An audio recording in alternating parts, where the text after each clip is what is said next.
So let me start off. So, Wally, going back in time, when you took the Mercury physical and psychological tests, all right, we're going back. What were you led to believe by Dr. Lovelace and also by Jerry Cobb in terms of the reasons for having you and the other women take these tests? And would you have taken these tests if you knew that Dr. Lovelace did not actually have NASA's backing? Okay, let's only go one question at a time. Okay. I was contacted by Jerry Cobb. Do you want to become an astronaut? I said, yes. She says, well, then you get the hold of Dr. Lovelace and ask him if you can be a part of the group. So I said, thank you very much. So I got a hold of Dr. Lovelace, left a message with his secretary. They called back and said, you will receive a notification.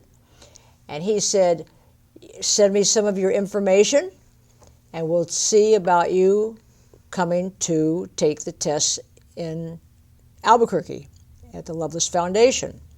I did that, and then a phone call came a month or so later. And they said, well, I was at Fort Sill, Oklahoma, teaching in the T-33 military people.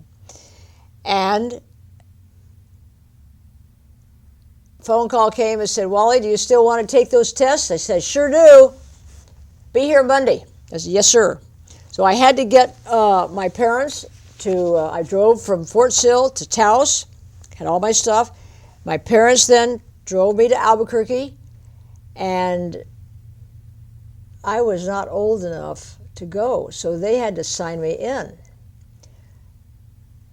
I was only 20. So I started the tests. I had no idea what I was in for. No idea. I just knew that I was going to do well. The spirit of that Taos Mountain told me, yes, you could do it, and you could do it very well.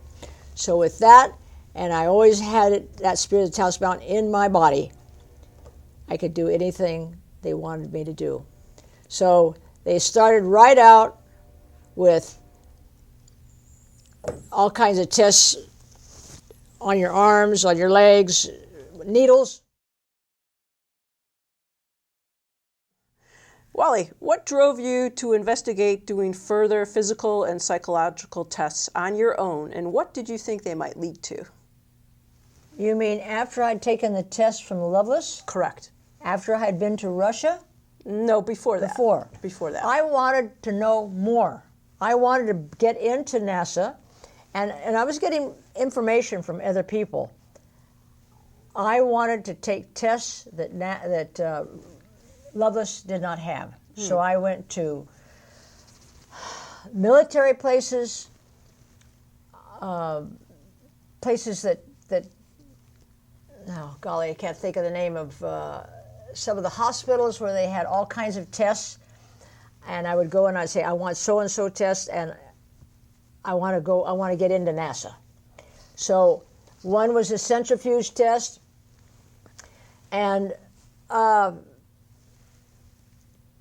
taught acrobatics when I was 20 in my Stearman, so I was used to doing 5Gs in the Stearman, doing 360s. So when they put me in, I said, give me at least 5Gs. Oh, we can't do that. I said, try it.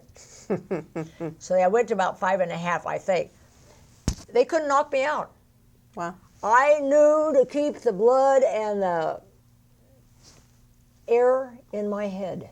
And that's what most people don't realize, the oxygen and the blood. Okay.